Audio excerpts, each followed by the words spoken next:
아버님, 혹시 거실 화장실 쓰셨어요? 어? 썼지? 왜? 아, 왜 1층 화장실을 안 쓰시고요? 변기 커버도 올려놓으셨네요. 급해서 1층까지 어떻게 가? 집에 아무도 없는데 굳이 거길 쓸 필요는 없잖냐? 사람 있을 때만 따로 쓰자는 말이 아니었어요. 욕실은 사적인 공간이니까 다른 사람이랑 같이 쓰는 게 불편해서 드린 말씀이었어요. 현지 엄마가 말을 좀 멋없게 하긴 하는데요. 그런 뜻은 아니에요. 아무래도 여자다 보니까 그런 점도 아버지가 이해를 좀 해주세요. 욕실에서 화장도 하고 뭣도 하고 많이 하더라고요. 저한테도 변기에서 앉아서 싸라고 그러고. 아무튼 아버지한테만 그러는 거 아니니까 오해 마시고요. 오늘 이야기 속 주인공은 68세 박진호 씨입니다. 그리고 그의 아들과 며느리에 관한 이야기이죠. 박 씨는 함께 살기 전까진 아들 며느리에 대해 잘 몰랐습니다. 내 아들에 대해서 잘 몰랐다는 게 자랑은 아니지만 적어도 결혼 전에는 안 그랬던 것 같았습니다. 사정이 딱해서 집에 들어와 사는 걸 허락한 순간 박 씨는 눈칫밥에 배가 부를 지경이었습니다. 왜 내 집에서 내가 눈치를 봐야 되나 싶지만 그래도 아들만이 아니라 며느리와도 같이 사는 것이기에 조심스럽지 않을 수가 없었습니다. 그래서 이런저런 요구에도 다 뜻대로 하라고 양보했죠. 좀 불편해도 언젠가는 아들 며느리가 다시 나갈 것이기 때문에 참기로 했습니다. 그런데 화장실도 제대로 못 쓰게 될 줄은 몰랐습니다. 거실에 있는 화장실을 공유하는 건 찝찝하다며 자신들만 이용하겠다고 했습니다. 그러면서 박 씨에겐 창고 같은 작은 보조 화장실을 이용하라고 했습니다. 그러다가 박 씨가 거실 화장실을 몇 번 이용하자 문을 걸어 잠그고 박 씨는 이용금지라는 포스트잇까지 붙여놓은 며느리. 더 이상은 며느리를 배려해 줄 필요를 느끼지 못했습니다. 시부모라고 마냥 자식에게 맞춰줄 이유는 없었습니다. 그것도 내 집에서 말이죠. 그래서 박 씨도 가만히 있지 않기로 했습니다. 부모를 무시한 대가가 무엇인지 보여줄 생각이었습니다. 박 씨는 아들이 둘 있었습니다. 그리고 아내와는 4년 전에 사별했습니다. 자식들 모두 결혼해서 가정을 꾸렸기에 박 씨는 아내와 살던 집에서 혼자 지내고 있었습니다. 경기도에 위치한 3층짜리 주택이었습니다. 직접 지어서 구조가 조금 특이했는데 3층짜리라고 해도 주요 생활 공간은 2층 뿐이었습니다. 1층은 미술을 했던 아내의 작업실 겸 창고였고 3층은 테라스와 연결되는 큰 방이 하나 있는 구조였습니다. 아내가 예쁘게 꾸며 놓은 공간이었고 자식들이 오면 종종 내주는 곳이었습니다. 혼자 지내기 적적하지 않으세요? 집이 너무 넓어서 더 그럴 것 같은데. 전에는 그랬는데 이제는 괜찮아. 조용히 지내는 것도 좋지 뭐. 작은 집으로 옮겨서 사시는 건 어떠세요? 1층도 관리해야 되고. 테라스도 보니까 청소 좀 해야겠던데. 아이고, 시간 나면 한다는 게 자꾸 미루다 보니까 좀 지저분해졌지. 너희 가면 할 테니까 걱정 마. 별로 힘들지 않아. 어느 날 큰아들 내외가 놀러와서 집을 두리번거렸습니다. 아무래도 혼자 이 집에서 살아가는 박 씨가 걱정이 되는 모양이었습니다. 하지만 박 씨는 이 집을 두고 다른 곳에 가고 싶지는 않았습니다. 아내와의 추억이 있는 곳이었고 이제 와서 낯선 집에 적응하는 것도 원하지 않았죠. 1층에 주차 공간이 있지만 한켠에 있는 텃밭을 제외하면 달리 관리해야 할 마당이 있는 것도 아니니까 어렵지 않았습니다. 그런데 큰아들은 다음 명절에도 찾아와 같은 얘기를 했습니다. 우리가 위에서 잘게. 너희는 작은 방에서 자. 큰아들이 작은아들에게 말했습니다. 2층에는 방이 3개였는데 방이 크지가 않아 3층에서 자는 게 가장 쾌적했습니다. 작은 아들은 형의 말을 듣고는 별 대꾸 없이 고개를 끄덕였습니다. 아버지, 잠깐만요. 얘기 좀. 작은 아들 내외가 방으로 들어가자 큰아들이 조용히 박 씨를 불렀습니다. 그러고는 말했습니다. 아버지, 제가 아무리 생각해봐도 집이 너무 커요. 크긴 이 정도는 되니까 너희들이 명절에도 다 와서 자고 가지. 손주들까지 하면 집이 그렇게 크다고 할 수도 없었습니다. 그런데 아들이 꺼낸 말에 왜 자꾸 집이 크다고 했는지 그 이유를 알게 됐습니다. 저희 전세금을 또 올려달라고 하더라고요. 뭐 또? 지난번에도 올렸었잖아. 이번에도 올려달래요. 그래서 이참에 대출 받아서 집을 살까 어쩔까 얘기 중인데, 아버지가 작은 집으로 옮기시면 좀 여윳돈이 있으시니까요. 좀 도움을 청하고 싶어요. 박 씨는 아들의 말을 잠시 머릿속에서 곱씹었습니다. 그러니까 박 씨 보고 집을 판 돈을 달라는 말인 듯 했습니다. 박 씨는 놀란 눈이 되었습니다. 그렇게는 안 되지. 그리고 단번에 거절했습니다. 매정하게 느낀데도 할 수 없었습니다. 이미 결혼하며 전셋집을 구할 때도 두 아들을 지원했었던 박 씨였습니다. 그리고 그게 마지막이라고 생각했습니다. 이제는 자식들도 제 살 길은 스스로 찾아야 했고, 그건 박 씨도 마찬가지였습니다. 노후를 생각하자면 그런 짓은 얼토당토 않은 말이었습니다. 나중에 결국 작은 집으로 이사를 가더라도 그 돈은 박 씨의 노후 자금이었지 아들 집 살 돈에 보탤 것은 아니었습니다. 그러자 박 씨의 짐작대로 아들은 서운해했습니다. 어차피 여기서 사시나 조금 작은 데서 사시나 아버지한테는 큰 차이 없잖아요. 평소에 1층도 3층도 안 쓰시니까. 3층은 너희들 가끔 오면 쓸 방이고 1층은 아빠도 작업실로 써.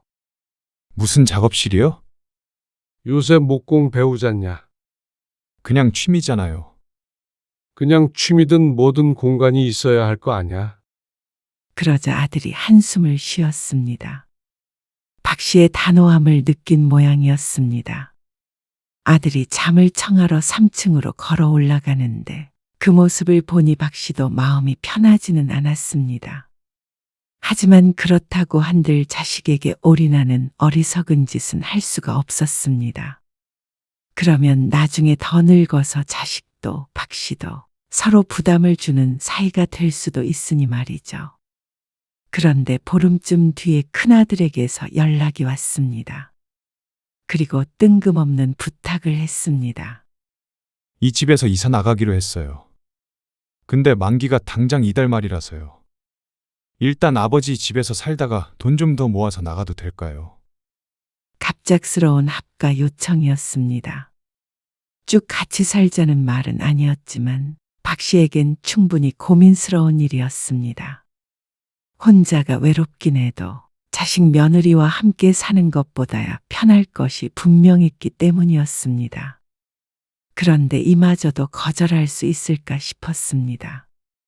이미 한 차례 부탁을 거절한 바가 있고 1, 2년만 그렇게 하자는데 매정하게 내치질 못했습니다. 저희는 3층에서 지내면 되잖아요. 애들은 어린이집 다니고 저희도 낮엔 일하니까 거의 저녁 시간밖에 집에 안 있어요.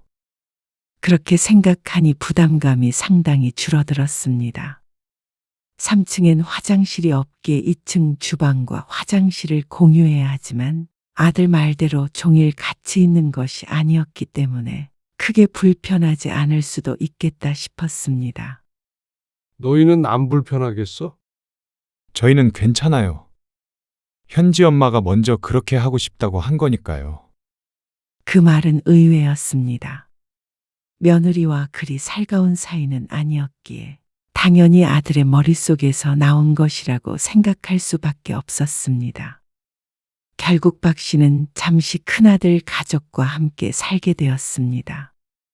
1층에 작업실 공간을 확 줄이고 아들네 가구를 임시로 두었습니다. 어차피 박 씨 집엔 박 씨가 쓰던 가전 가구가 있었기에 아들의 짐을 굳이 들여놓을 필요가 없었죠. 그렇게 동거 생활이 시작되었습니다. 그리고 갈등의 시작이었죠. 예상했던 것처럼 쉽지 않았습니다.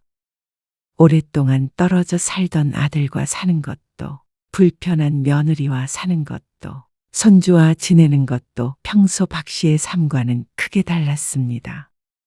아버님, 죄송한데 현지 여기에다 좀 재울게요. 주말에 거실 한켠에서 잠들어 버린 손녀딸을 가리키며 며느리가 말했습니다. 그래. 그렇게 해. 이불이라도 덮어줘라. 네. 근데 애가 잠기가 너무 밝아서요. TV 소리는 많이 좀 줄여주세요. 이 정도면 돼. 아, 아니요. 더 줄여야 해요. 음량이 1이었는데도 더 줄이라는 소리에 박 씨는 할 수 없이 TV를 음소거 해야 했습니다. 그리고 며느리는 위층으로 올라가 보겠다며 사라졌습니다. 소리도 안 나는 TV도 재미가 없었고 괜히 소파에서 뒤척이는 소리가 날까봐 박 씨도 조심스레 자리에서 일어났습니다. 그리고 방에 들어가서 누웠죠. 박 씨는 원래 낮잠을 자더라도 거실 소파에서 자곤 했는데 이제는 그마저도 편히 하지 못했습니다. 하지만 같이 살면 그 정도 불편함은 감수해야 하는 걸 알고 있었습니다. 아버님, 노크를 하셔야죠. 안 놓고 했는데 못 들었어? 안 들렸어요. 며느리가 언성을 높이자 박 씨는 열었던 욕실 문을 얼른 다시 닫았습니다. 다행히도 씻고 있었던 것은 아니었지만 세면대 앞에 서 있는 며느리와 거울 속에서 눈이 마주치는 바람에 박 씨도 무척이나 당황한 상태였습니다. 불이 켜져 있길래 노크를 했는데 물소리에 못 들은 모양이었습니다. 박 씨는 가슴을 쓸어내렸습니다.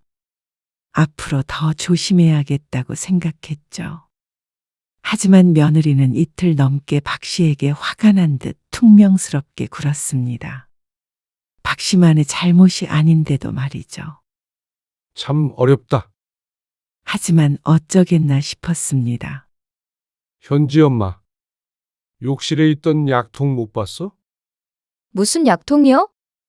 머리에 바르는 건데 손가락 한 마디만한 거. 아, 갈색 병이요? 그래. 그거 버렸어요. 오래된 거 같길래 뭐? 그걸 왜 버려? 안 쓰시는 줄 알고요. 욕실이 지저분해서 정리하면서 버렸어요. 쓰시는 거면 잘 두시지. 박 씨는 이마를 짚었습니다.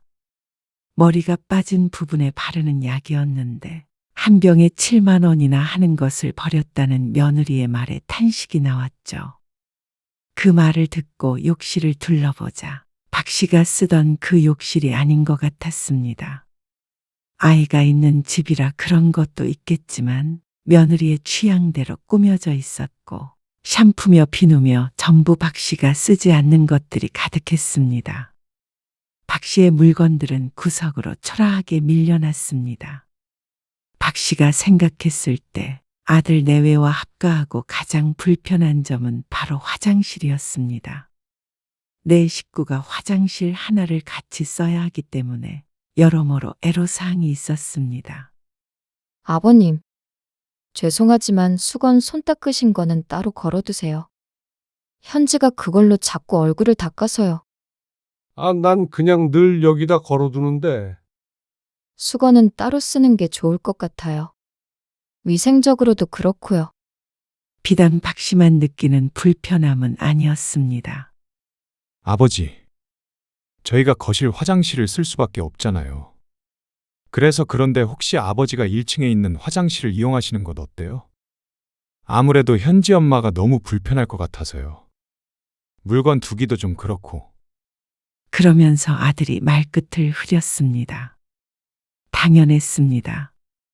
1층 작업실은 현관문을 나가야 들어갈 수 있는 구조였습니다. 2층과 3층의 안으로 연결된 것과 다르게 말이죠. 매번 씻을 때마다 화장실을 갈 때마다 밖으로 나가야 한다는 건 힘들 것이었습니다. 하지만 오랫동안 쓰지 않아 낡긴 했어도 씻을 물도 나오고 변기도 있는 작은 욕실이었습니다. 습하고 지저분했지만 쓰려면 못 쓸 것도 없었습니다. 박 씨도 불편하게 한 화장실을 같이 공유하느니 편하게 1층을 따로 쓰는 게 나을 것 같기도 했죠. 그래. 알았다. 당황하긴 했어도 젊은 사람들, 특히나 며느리는 시아버지와 같은 욕실을 쓰는 게 불편할 수도 있다고 생각해 양보하기로 했습니다. 아이고, 곰팡이가 많이 생겼네. 정말 오랜만에 열어본 1층 화장실이었습니다. 원래는 박 씨도 1층에서 작업을 하다가도 화장실 쓸 일이 있으면 2층으로 올라가곤 했습니다. 너무 관리가 안 되어 지저분한 상태이기 때문이었습니다. 박 씨는 종일 1층 화장실을 청소했습니다. 그래서 전보다 나아지긴 했어도 묵은 때는 어쩔 수가 없었습니다. 그러던 어느 날이었습니다. 모두들 직장에 가고 어린이집에 가서 낮 동안에는 박 씨 혼자 집에 있었습니다. 보통은 박 씨도 외출을 자주 하는 편인데 그날은 몸이 좋지 않아 오랜만에 편히 집에서 쉴 생각이었죠. 낮잠을 자던 박 씨가 요의에 눈을 떴습니다. 그래서 거실 화장실에서 볼일을 보고 나왔습니다. 그렇게 한참을 있자 저녁 때가 되고 다들 집으로 돌아왔습니다. 그런데 갑자기 욕실에서 큰 소리가 났습니다. 아버님, 혹시 거실 화장실 쓰셨어요? 어?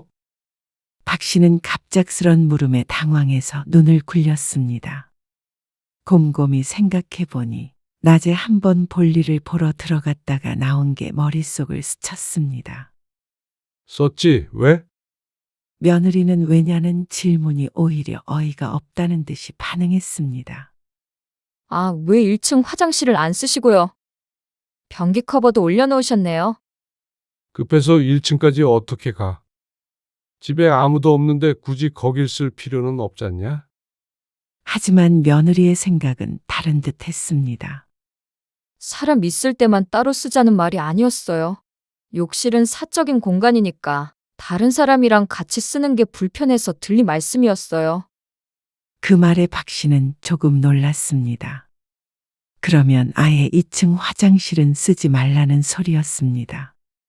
박 씨가 황당해하자 아들이 조용히 박 씨를 부엌으로 데려가 말했습니다. 현지 엄마가 말을 좀 멋없게 하긴 하는데요. 그런 뜻은 아니에요. 아무래도 여자다 보니까 그런 점도 아버지가 이해를 좀 해주세요. 욕실에서 화장도 하고 뭣도 하고 많이 하더라고요. 저한테도 변기에서 앉아서 싸라고 그러고.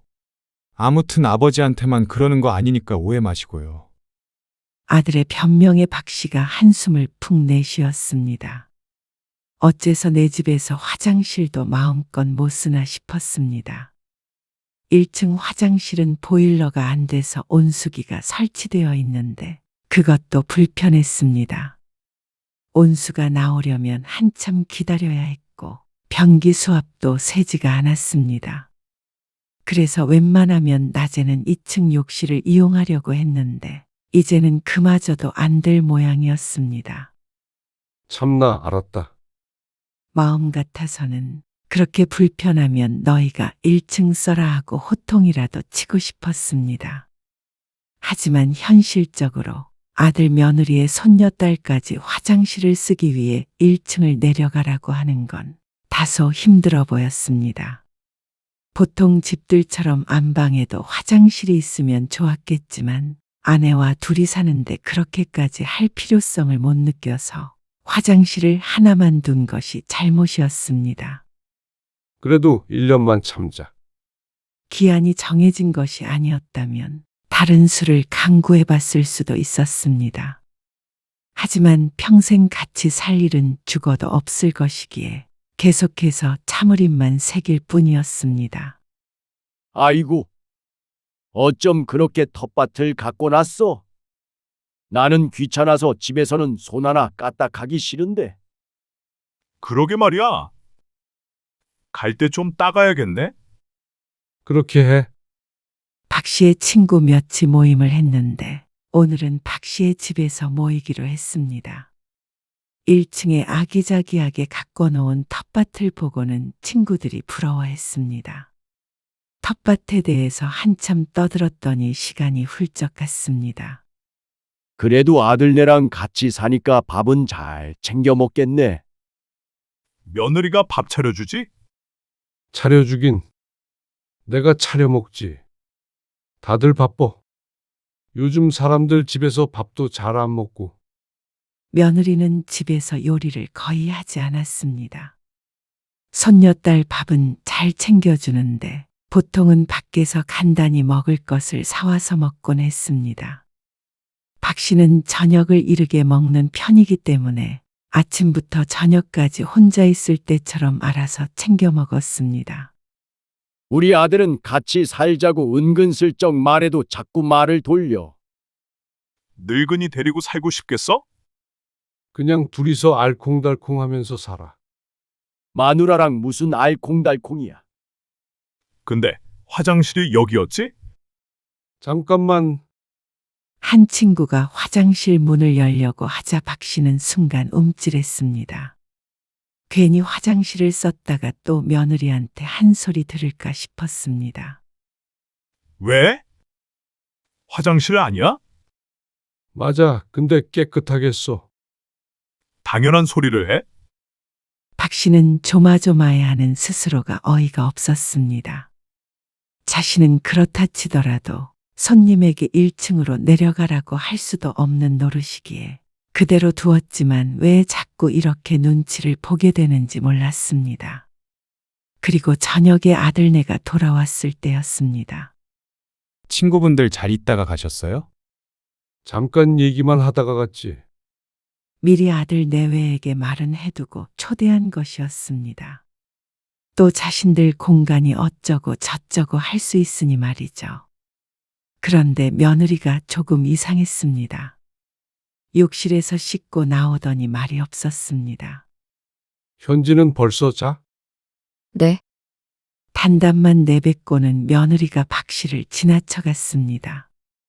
어쩐지 냉랭한 것 같다고 생각한다면 박 씨의 괜한 착각일까 싶었습니다. 그런데 3일쯤 뒤에 큰일이 생겼습니다. 1층 화장실에서 물이 줄줄 샜습니다. 변기 배관이 터졌는지 어쨌는지 사람을 불렀는데 공사를 해야 한다고 했죠. 돈도 들 것이고 시간도 걸릴 것이었습니다. 그래서 며칠 거실 화장실을 이용하면서 견적을 내고 있었습니다. 내일 어디 가세요? 내일은 좀 늦게 들어올 거야. 너희는 주말인데 어디 안 가? 저희는 내일 집에서 쉬려고요. 박 씨가 아들의 말에 고개를 끄덕였습니다. 주말마다 손녀와 함께 돌아다니더니 이번에는 집에 있을 모양이었습니다. 박 씨는 다음 날 아침 일찍 외출했습니다. 그리고 돌아온 집. 그새 어딜 갔는지 아무도 없었고 집엔 전부 불이 꺼져 있었습니다. 이 밤중에 어딜 간 거야?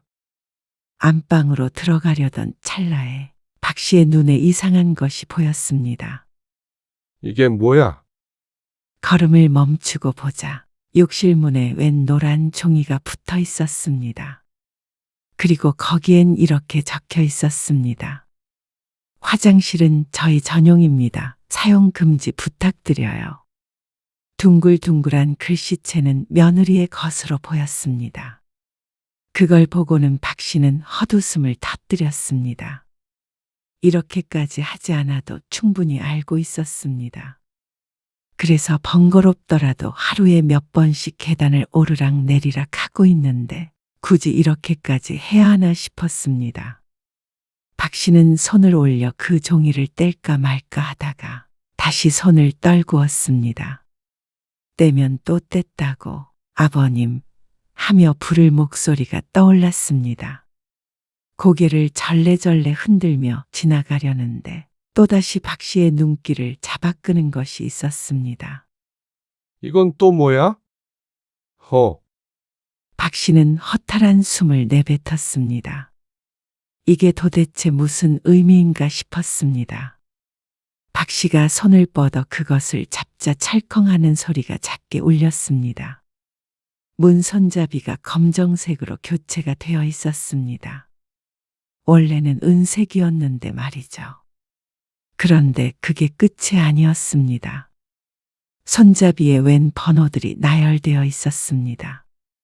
비밀번호를 치도록 되어 있는 손잡이였습니다. 박 씨가 재차 손잡이를 흔들자 찰컹 소리만 나고 돌아가질 않았습니다. 비밀번호를 걸어놔. 비밀번호를 모르면 열 수 없게끔 손잡이를 통째로 바꾼 듯 했습니다. 박 씨가 외출한 틈을 타서 참 기가 막힌 일을 꾸민 듯 했습니다. 아마 아들도 같이 하지 않았나 싶었습니다. 박 씨는 한참을 서서 헛웃음을 내뱉으며 허공을 보았다가 바닥을 보았다가 했습니다. 그러다가 아들에게 전화를 걸었죠. 너 이거 뭐야? 무슨 말씀이세요? 무슨 말씀이세요? 화장실에 손잡이 이거 뭐냐고. 아, 그거요. 신기한 게 있길래 한번 해봤어요. 함부로 문을 못 열도록. 함부로 문을 열어? 그거 내 얘기야. 자꾸 저희 화장실 쓰시니까. 너희 화장실? 그게 어떻게 너희 화장실이야? 저희가 쓰기로 했잖아요. 1층에 화장실 고장난 거 몰라? 알긴 알지만. 그리고 이번에 친구분들 오셔서 거실 화장실 쓰신 거 아니에요? 그게 뭐? 현지 엄마 예민한 거 아시잖아요. 자꾸만 다른 사람이 화장실 쓰니까 냄새 난다고 그래서 스트레스 많이 받아 해요. 뭐? 냄새? 그렇잖아요. 위생적으로 좋진 않죠. 그러니까 내가 화장실 쓰면 들어와서 문을 잠갔다는 말이지. 꼭 그렇다는 말이 아니고요. 하지만 아들의 말이 그 소리였습니다. 노인네와 화장실 쓰는 게 더러우니 같이 쓰기 싫다는 의사를 노골적으로 표현한 것이었습니다. 그런데 해도 너무한다 싶었습니다. 충분히 그 말을 알아들었고 박 씨도 조심하려고 충분히 노력했습니다. 하지만 피치 못할 때가 분명히 있었습니다. 이번처럼 공사 문제도 있을 수가 있었고 막말로 새벽에 깨어나 화장실을 밖으로 가고 싶지 않은 때도 있었습니다. 그럴 때마다 어떻게 그렇게 철저히 지키며 살라는 건지 몰랐습니다. 그것도 내 집에서 말이죠. 너무한다 싶었습니다. 아무리 그래도 배려를 왜 한쪽에서만 해야 하는지 이해가 가지 않았습니다. 그럼 난 화장실을 어떻게 쓰라는 거야? 앞에 상가에 문을 열려 있잖아요. 뭐라고? 아들의 헛소리에 박 씨는 화가 머리끝까지 났습니다. 이런 놈이랑 대화를 하고 있다는 것 자체가 시간 낭비처럼 느껴졌습니다. 비밀번호 일러줘. 나도 이 화장실 쓸 거야. 아, 아버지. 잠깐만요. 현지 엄마한테 물어볼게요. 그렇게 전화가 끊어졌는데 한참을 기다려도 전화가 오지 않았습니다. 박 씨가 며느리에게 전화를 걸었더니 받지 않았고 말이죠. 그런데 박 씨는 마냥 기다릴 마음이 전혀 없었습니다. 박 씨는 걸음을 성큼성큼 옮겼습니다. 그리고는 서랍장에서 망치를 꺼내 들고 나왔습니다. 집주인 허락도 없이 이런 걸 설치해? 그리고는 힘껏 손잡이를 내리쳤습니다. 쿵 하는 소리가 났지만 손잡이는 조금 내려간 상태로 떨어지지 않았습니다.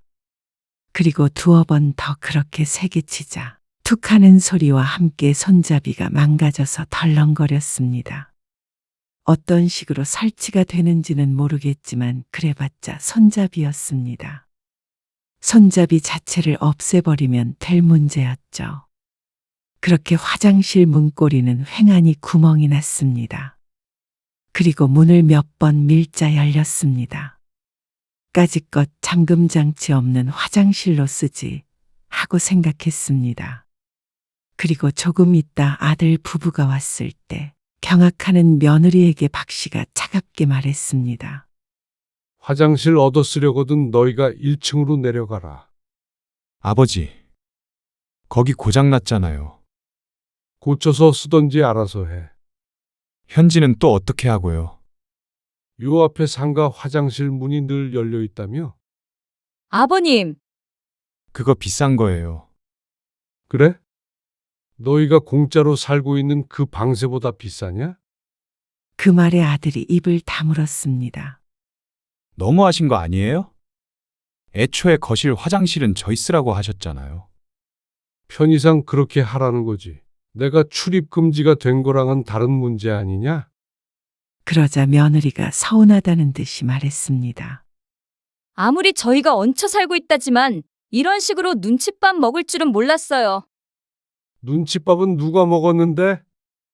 기막힌 이야기였습니다. 눈치를 봐도 박 씨가 봤지 아들 며느리가 본 적은 없었습니다. 그랬다면 화장실 문을 걸어 잠그는 짓은 하지도 않았을 테고 말이죠. 아들 며느리는 크게 화를 냈습니다. 며느리가 예민하다 어쩐다 했지만 결국엔 아들도 똑같았습니다. 아무리 배려해도 더 많은 걸 바라고 모든 걸 부모 탓을 하는 아들 며느리가 괘씸했습니다. 들어와서 지내게 했으면 눈치를 보는 것까지는 아니더라도 최소한 고마운 줄은 알아야 했습니다. 자기들 집이라고 하더라도 이렇게 막무가내일 수는 없는데 왜 박씨 집에서 이 난리인지 몰랐죠. 아버지한테 정말 실망이에요. 다른 것도 아니고 그냥 욕실만 좀 따로 사용했으면 하는 게 그렇게 잘못인가요? 그러면서 이 모든 갈등이 박씨로 인한 것인 듯 말하는 아들. 이 말 저 말 길게 할 필요가 없었습니다. 그냥 욕실만 따로 쓸 게 아니라 이제 따로 살 때가 된 것 같다. 짐 빼서 나가줘라. 그러자 아들의 눈이 커졌습니다. 약속이랑 다르잖아요. 이렇게 살다가는 내가 제명에 못 살겠어. 당장 집 살 상황이 아니라니까요. 전세금 뺀 것도 있을 거 아니야. 아, 그건 표정을 보아하니 그새 썼는지 어쨌는지 모르겠지만 자세히 알고 싶지도 않았습니다. 큰아들과의 합가 생활은 이만 여기서 끝마치고 싶었습니다. 저희는 못 나가요. 그냥 여기서 쭉 살 생각도 있어요. 뭐? 어차피 아버지도 혼자 사시고 언젠가는 같이 살아야 할지도 모르잖아요. 큰 돈 써가면서 집 살 필요 없죠. 이제 보니 더 큰 속셈이 있었던 모양이었습니다. 참 허탈한 결말이었습니다. 어떻게 하면 박 씨를 빼놓고 저런 생각을 했는지 어이가 없었죠. 아들은 배째라였습니다. 설마 박 씨가 쫓아내기야 하겠나 싶었는지 막무가내였습니다. 그래서 박 씨도 결단을 내렸습니다. 다음 날 모두들 출근한 틈을 타서 박 씨는 현관문 비밀번호를 바꿔버렸습니다. 그리고 1층에 아들 짐이 있는 작업실만 문을 열어두었습니다. 그곳에서 짐을 꺼내서 가라는 뜻이었죠. 그리고 아들네 짐을 대충 싸서 1층에 함께 두었습니다. 남은 짐들은 아들네가 나가면 돌려줄 생각이었습니다. 그러자 또 난리가 났습니다. 동네가 떠나가라 문을 열라며 두드려댔습니다. 하지만 박 씨는 문을 열어줄 생각이 없었습니다. 거기 있는 메모 봐. 박 씨가 현관에 붙여놓은 메모였습니다. 이곳은 내 집이니까 사용금지 부탁한다. 그 글귀에 아들의 어깨가 툭 떨어졌습니다. 자신들이 정말 쫓겨난 것임을 알았습니다. 현지랑 현지 엄마는 처가에 일단 보냈어요. 그리고 저는 집 알아보고 있고요. 그런데 이렇게 하실 수는 없는 거예요. 나중에 후회 마세요. 그래. 후회 안 하마. 그것이 끝이었습니다. 모두가 떠난 자리는 다시 조용해졌고 박 씨의 마음도 다시 고요해졌습니다.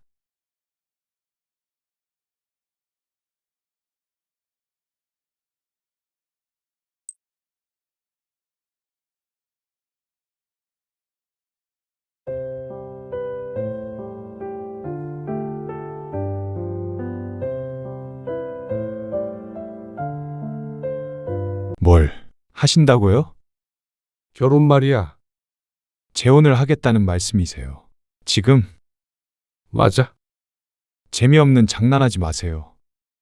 무슨 결혼이에요? 아버지 연세를 생각하세요. 내 나이가 뭐가 어때서? 그 나이 들어서 재혼하고 그러는 거 다 드라마에서나 나오는 거예요. 나중에 가족 문제도 복잡해지고요. 그분이랑 가깝게 지내신다는 거는 지난번에 들어서 알고는 있는데요. 그렇게 접근하는 사람 중에서 제대로 된 사람 없어요. 접근이라니? 무슨 말을 그렇게 해? 그렇잖아요. 그냥 잠깐 만나시는 줄 알고 지난번에는 굳이 말씀은 안 드렸는데 결혼은 다르죠. 너무 이상하잖아요, 갑자기. 이상할 게 뭐 있어? 꼭 젊은 남녀가 만나야만 정분이 나냐? 사기꾼들이 많으니까 그렇죠. 나이 들면 바보가 되는 줄 알아? 내가 그런 것도 구분을 못할 줄 알고? 결정했으니까 그런 줄 알아라. 오늘 이야기 속 주인공은 67세 조남식 씨입니다. 조 씨는 오랫동안 혼자 지냈어도 결혼을 해야겠다는 생각은 하지 못했습니다. 그만큼 이번에 만난 사람에게는 진심이었습니다. 남들은 70대이 다 되어 재혼을 한다고 하면 조 씨의 자식들처럼 미쳤다고 손가락질을 할지도 몰랐습니다. 하지만 남은 인생이 길다면 길 텐데 외롭고 쓸쓸하게 늙어가고 싶진 않았습니다. 자식은 둘이 있어도 남이나 다를 바 없었습니다. 아내가 떠나고 자식들은 저들 살기 바빠 그런지 아무도 혼자 남은 아버지를 신경 쓰지 않았습니다. 그렇다면 사별 후 10년이 훌쩍 넘어 재혼한다는 아버지를 말리지나 말아야 할 텐데 참 야속했습니다. 자식의 반대를 무릅쓰고 한 두 번째 결혼. 보란 듯이 잘 살아보고 싶었습니다. 나이 들어서도 이렇게 인연을 만날 수 있다. 새 인생을 시작할 수 있다. 보여주고 싶었습니다. 다정하고 친절한 여자와 함께 여생을 살고 싶었습니다. 하지만 인생이 그리 쉽게 흘러가지는 않았습니다. 말년의 조 씨에게 남은 건 핑크빛 미래가 아니었습니다. 어두컴컴한 고독뿐이었죠. 조 씨는 12년 전 아내와 사별했습니다. 그 전에 두 자식은 모두 결혼해서 가정을 꾸려 살고 있었습니다. 그러니 조 씨는 아내가 떠난 뒤 쭉 혼자였습니다. 아내가 세상을 떠난 후부터 조용한 집은 더 고요해졌고 밥상 위엔 늘 혼자 먹는 반찬 3가지와 미지근한 국 하나가 전부였습니다.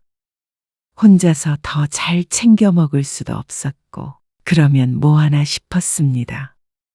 조 씨에게 식사란 그저 끼니를 때우는 것뿐이었습니다.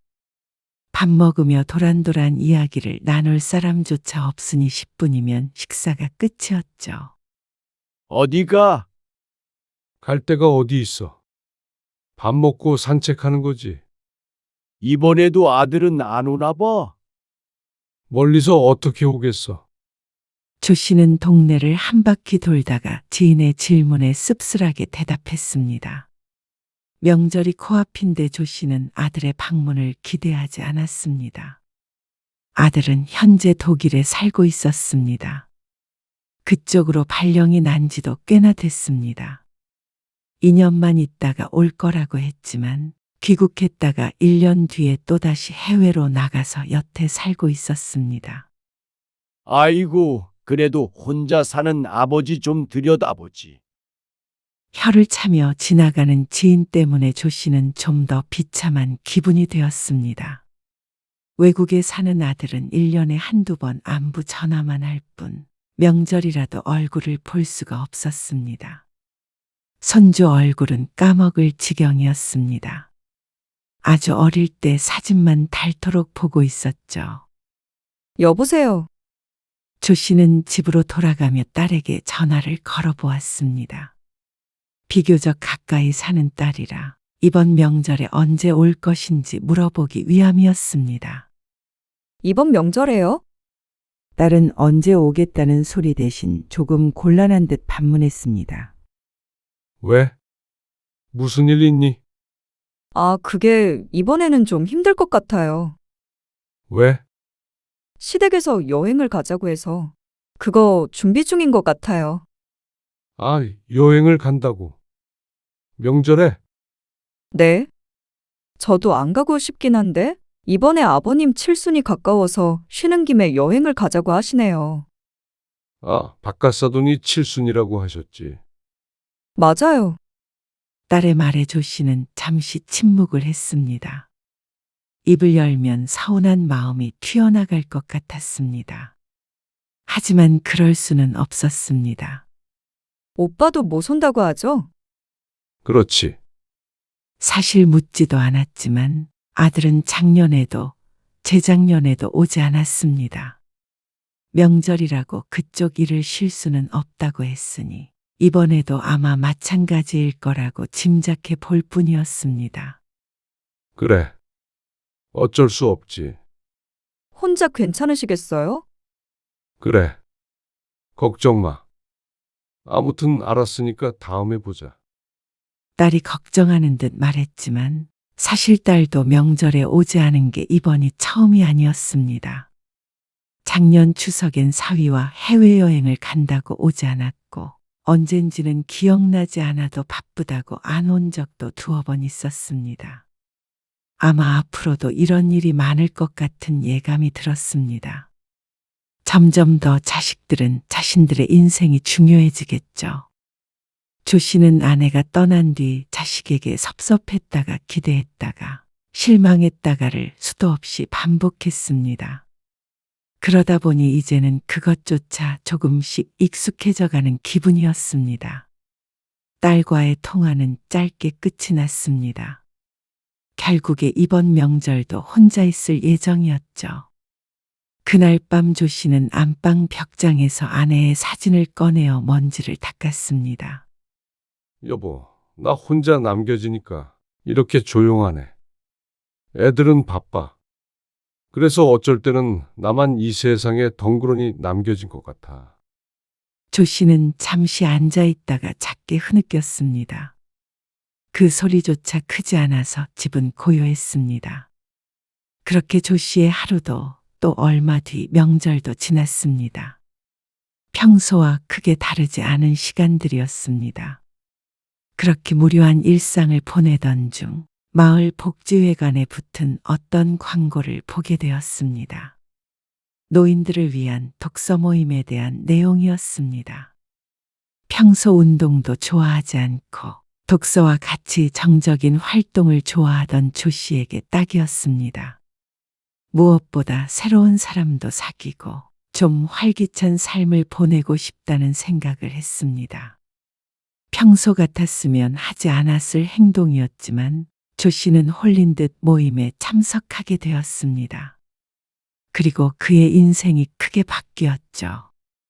안녕하세요. 양미숙이라고 해요. 53세 양미숙. 그녀의 첫인상은 참 좋았습니다. 늘 웃고 있는 얼굴이었고 무척 활달한 성격이었습니다. 모임 사람들도 모두들 그녀를 중심으로 대화를 나눴습니다. 사실 저는 책 잘 몰라요. 그냥 사람이 좋아서 오게 됐어요. 책도 읽고 대화도 나누면 좋잖아요. 맑게 웃으며 하는 말에 조 씨도 함께 웃었습니다. 저도 잘 모릅니다. 같이 알아가는 거죠. 모임 끝나고는 보통 뭐 하세요? 별거 안 합니다.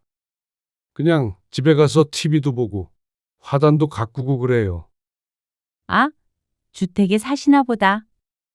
네. 은퇴한 뒤에 전원주택에서 살고 있어요.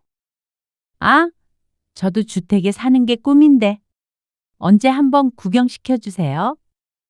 마당에서 고기도 구워 먹고 하는 게 제 로망이에요. 살가운 그녀의 말에 조 씨가 어색하게 뒷목을 문질렀습니다. 정말로 하는 소리인지 아니면 인사말인지 알 수가 없었습니다. 네, 언제 한번. 그녀가 뒤돌아서 가는 걸 조 씨는 조금 오래 지켜보다가 이내 고개를 돌려 책을 보았습니다. 하지만 어쩐지 글자가 눈에 들어오지가 않았습니다. 그리고 그날 이후로 조 씨는 자꾸만 잠을 설쳤습니다. 마음이 어수선해서 뒤척이게 되었죠. 남식 씨, 내일 혹시 시간 되세요? 금요일 모임이 끝나고 그녀는 조 씨를 불렀습니다. 갑작스레 불려진 이름에 조 씨가 깜짝 놀랐습니다. 10살도 넘게 차이가 나는데 남식 씨라는 간지러운 호칭으로 불리는 게 어색했습니다. 내일이요? 어쩐 일로 그러시는지. 아, 한번 초대해 주시기로 하셨잖아요. 그 미소가 수줍어 보인다면 조 씨의 착각일지. 조 씨의 가슴이 펄떡거렸습니다. 이 나이에 이런 기분은 또 처음이었죠. 아, 그럼요. 됩니다. 시간. 머릿속엔 얼른 집에 가서 지저분한 마당을 정리하고 집도 청소를 좀 해야겠구나 하는 생각이 들었습니다. 그리고 캐캐 묵은 바비큐 도구도 창고에서 꺼내와야겠다 싶었습니다. 그럼 내일 뵐게요. 그리고 하루 동안 조 씨는 몸도 마음도 바빴습니다. 종일 청소를 하느라 바빴고 마음은 널뛰느라 바빴습니다. 그리고 그녀가 원피스를 곱게 입고 집으로 왔을 때 알게 되었습니다. 조 씨의 착각이 아니었다는 걸 말이죠. 그녀는 함께 있는 내내 조 씨에게 호감을 표시했습니다. 50이 넘은 나이에도 곱고 젊어 보였습니다. 어쩜 이런 사람이 70이 다 되어가는 자신에게 이럴까 하는 생각이 들었습니다. 그녀는 전화도 자주 걸어왔고 조 씨가 몸살로 복지회관 모임에 안 나갔을 땐 직접 죽을 끓여 들고 찾아오기도 했습니다. 그래서 3달쯤 뒤에 그녀가 조 씨에게 마음을 표시했을 때 그는 망설일 수밖에 없었습니다. 우리는 나이 차이도 많이 나고 미숙 씨 같은 사람이 왜 날 좋다고 하는 건지 전 사실 잘 모르겠어요. 사랑의 나이가 무슨 상관이에요? 그리고 50대나 60대나 같이 늙어가는 처지 아닌가요? 저는 남식 씨의 그 차분하고 따뜻한 성품이 좋아요. 사랑이요? 조 씨는 그동안 고민했던 것이 무색하게 그녀에게 빠져들어갔습니다. 처음에는 누가 볼까봐 두려웠는데 나중엔 그런 시선들조차 신경 쓰지 않게 되었습니다. 그리고 그녀와 만난 지 반년이 넘어갈 때쯤이었습니다. 남식 씨, 저 요리도 잘하고요. 꽃도 잘 가꿔요. 아, 그러시겠죠. 다 잘하시니까. 제가 주택에 사는 게 꿈이라고 했잖아요. 근데 거기에 남식 씨까지 있으면 더 좋을 것 같아요. 그녀의 말에 조 씨의 눈이 커졌습니다. 이 말 뜻은 함께 살고 싶다는 것 같았습니다. 이렇게 늙기엔 우리 시간이 아깝지 않아요? 그녀의 말에 조 씨도 마음먹었습니다. 이제 청춘은 아니었지만 그래도 남은 나날이 적어도 10년 이상은 될 것이었습니다. 아내가 떠나고 혼자 살아온 시간이었습니다. 무척 외로웠습니다. 그 긴 시간 동안 또다시 혼자 살아가야 한다면 그것만큼 슬프고 괴로운 일이 없을 것 같았습니다. 그녀의 따뜻한 사랑을 느낀 뒤에는 허전함이 더 클 테죠. 그래서 조 씨는 며칠 뒤 아들과 딸에게 전화를 걸었습니다. 식은 따로 올리지 않아도 자식들에게 먼저 알리기는 해야 하는 문제였으니 말이죠. 조 씨는 자식들이라면 분명 그의 행복을 빌어줄 것이라고 생각했습니다. 그런데 독일에 있는 아들에게 먼저 전화를 했더니 반응이 이상했습니다. 뭘 하신다고요? 결혼 말이야. 아들의 황당하다는 듯한 말투에 조 씨의 대답에 어쩐지 힘이 빠졌습니다. 재혼을 하겠다는 말씀이세요. 지금? 맞아. 아들은 한참 동안이나 대답이 없었습니다. 왠지 긴장이 되는 기분이었습니다. 이윽고 아들의 한숨 소리가 들리더니 무심한 대꾸가 돌아왔습니다. 재미없는 장난하지 마세요. 무슨 결혼이에요. 아버지 연세를 생각하세요. 내 나이가 뭐가 어때서? 그 나이 들어서 재혼하고 그러는 거 다 드라마에서나 나오는 거예요.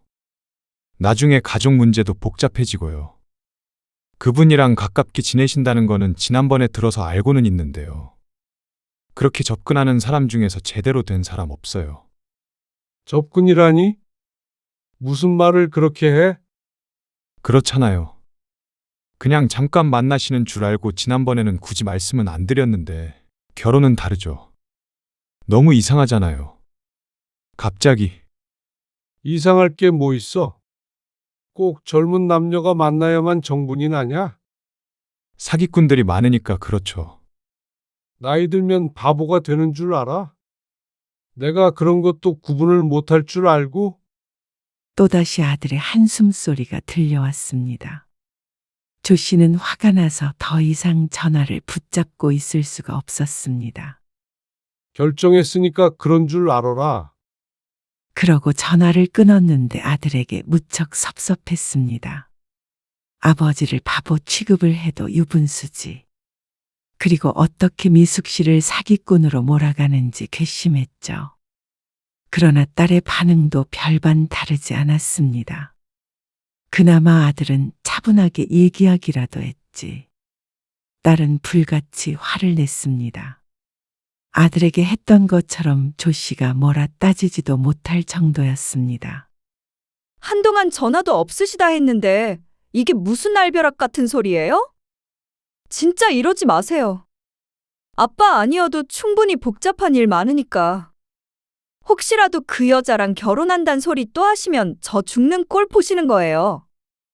아니, 내가 결혼한다는데 왜 네가 죽는다고 그래?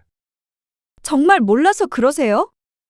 이 나이에 새엄마가 생긴다고 그러면 다들 비웃어요. 창피해서 살 수가 없어. 그리고 딸은 혹시라도 조 씨의 재산을 새엄마와 나눠 가질까 두려워했습니다.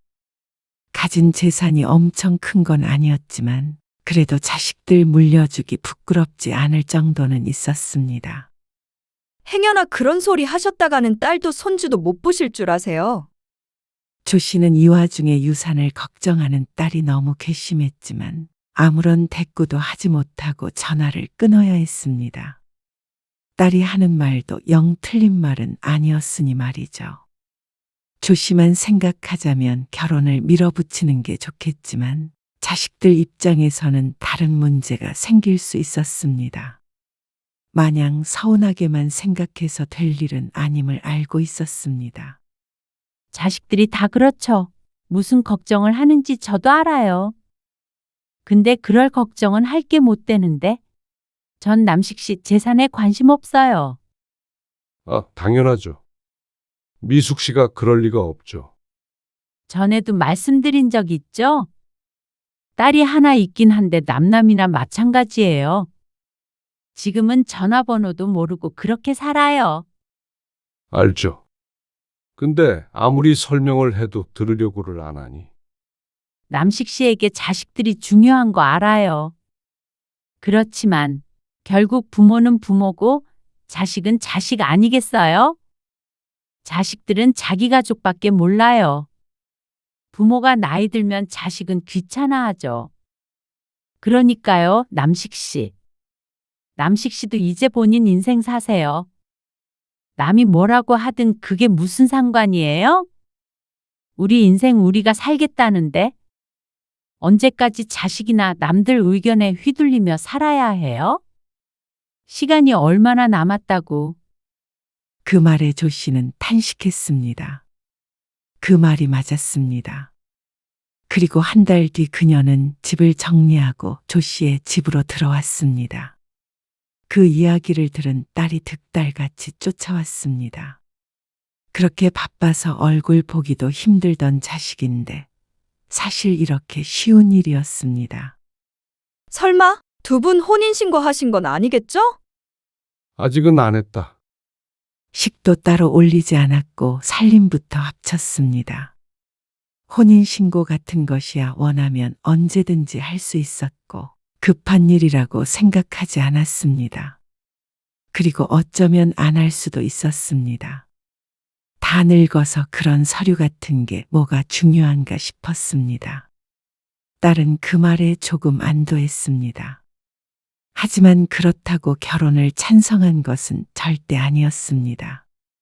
조 씨가 입을 다물자 딸도 화를 내더니 돌아가 버렸습니다. 그리고 연락을 끊었습니다.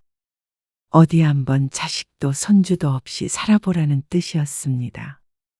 그리고 아들도 전화를 해서 크게 화를 내더니 연락을 하지 않았습니다. 조 씨에게는 이제 그녀밖에 남지 않은 것 같았습니다. 하지만 외롭지 않았습니다. 그녀가 없을 때보다 훨씬 행복했습니다. 어차피 자식들은 조 씨에게 신경 쓴 적이 없으니 말이죠. 그녀 말이 맞았습니다. 자식들은 결국 자기들밖에 몰랐습니다. 늙은 아버지가 어떻게 사는지는 상관없이 그저 유산만 걱정할 뿐이었죠. 그래서 그 길로 조 씨는 그녀와 혼인신고를 했습니다. 자식들이 축복해주지 않아도 내 행복은 내가 찾아갈 셈이었습니다. 남식 씨, 저 외출 좀 하고 올게요. 어디 가세요? 약속이 있어서요. 그러면 점심은 어떻게 하고? 먹고 들어올 거니까 챙겨 먹고 있어요. 곱게 단장한 그녀는 오전에 집을 나섰습니다. 요새 외출이 잦은 그녀였습니다. 결혼 초에는 종일 붙어 있었고 오랜만에 남이 해주는 집밥을 몇 끼 먹을 수 있었습니다. 마당에서 고기도 구워 먹고 저녁에는 손잡고 동네 산책도 하고 행복한 나날을 보냈죠. 하지만 그것도 극히 초반뿐이었습니다. 그녀는 어쩐지 조금 변했습니다. 혼자서 점심을 챙겨 먹고 있는데 조 씨의 휴대폰이 띠링하고 울렸습니다. 확인해 보니 문자 메시지에 카드 사용 내역이 떴습니다. 조 씨가 그녀에게 생활비로 쓰라고 준 카드였습니다. 어쩐지 마음이 무거워졌습니다. 누적 금액이 조 씨 혼자 살 때와는 사뭇 달랐습니다. 삼시세끼 밥만 챙겨 먹으면 크게 돈 쓸 일이 없던 조 씨였는데 여자는 다르긴 다른 모양이었습니다. 화장품이며 옷이며 돈 쓸 데가 많아 보였습니다.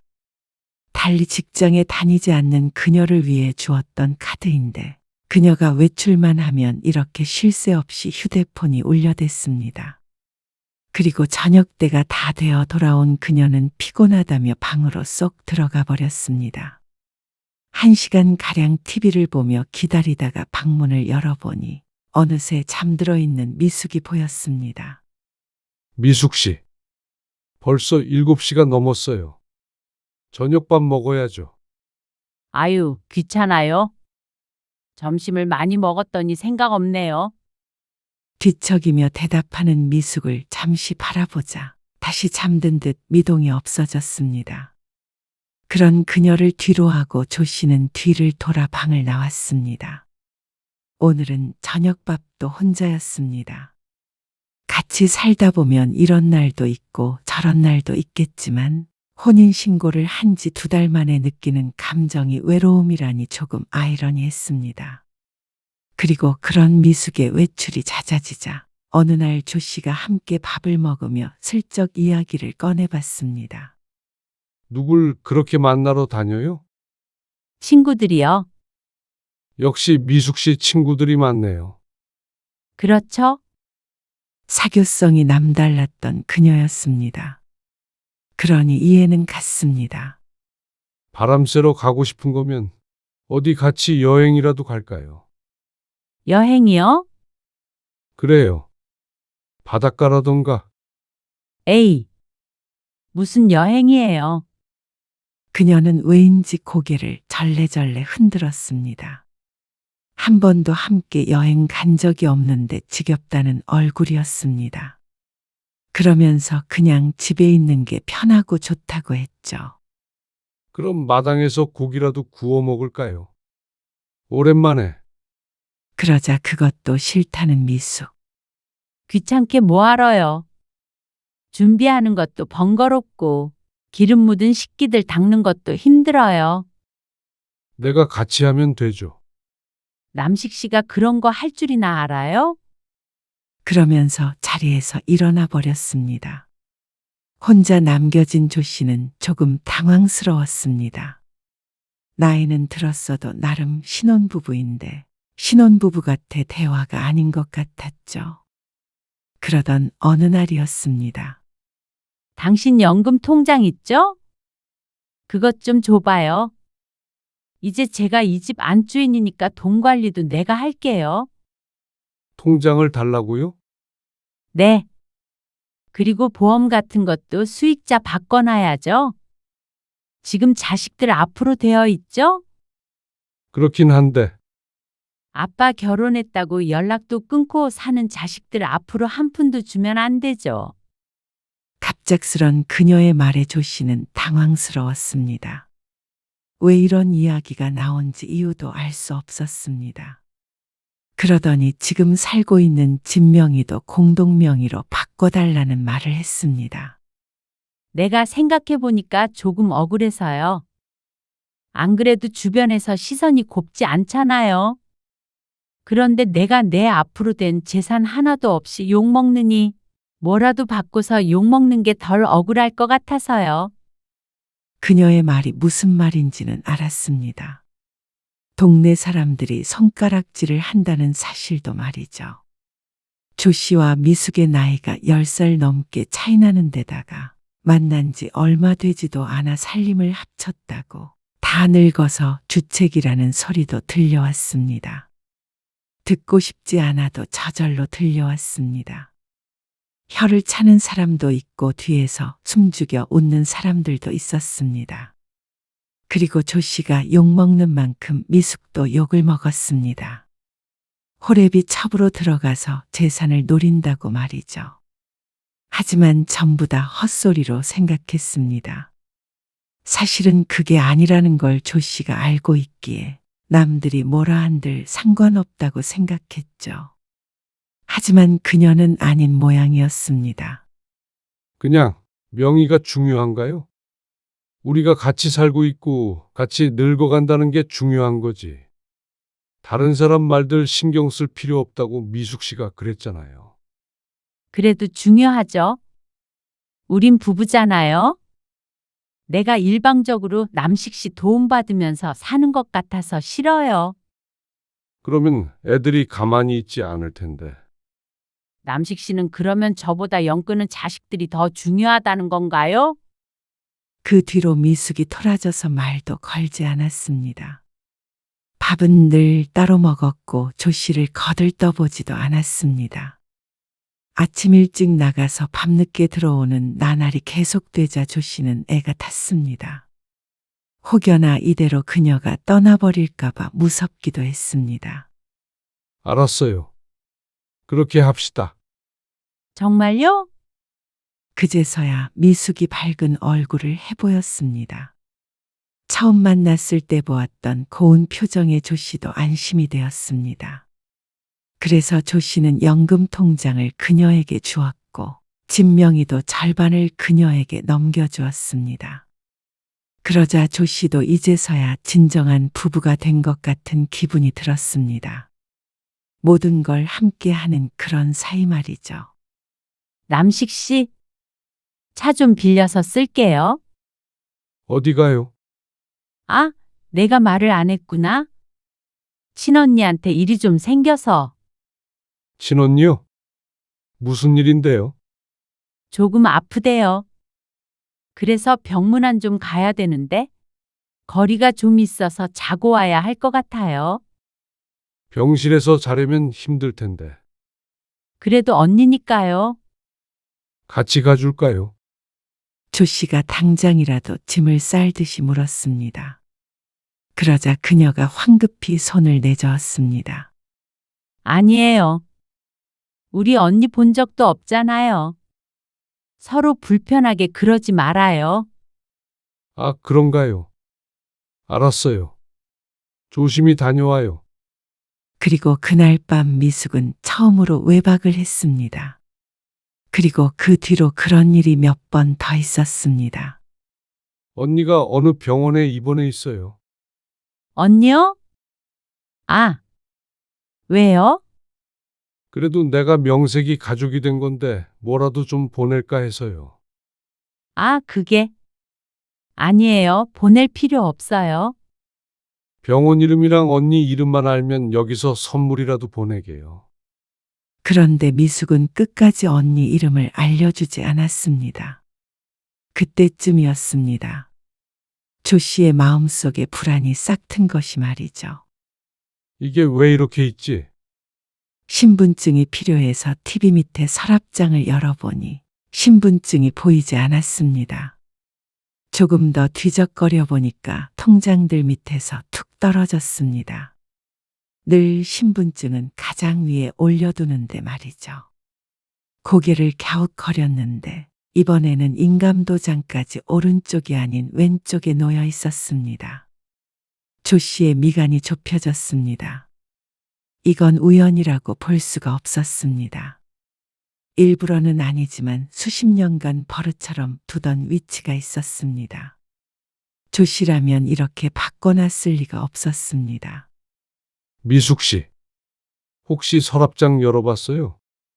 네? 아니요? 왜요? 아니면 됐어요. 실없이 뭐예요? 저 오늘 나갔다 올게요. 이 근처라서 차는 안 가지고 가요. 알았어요.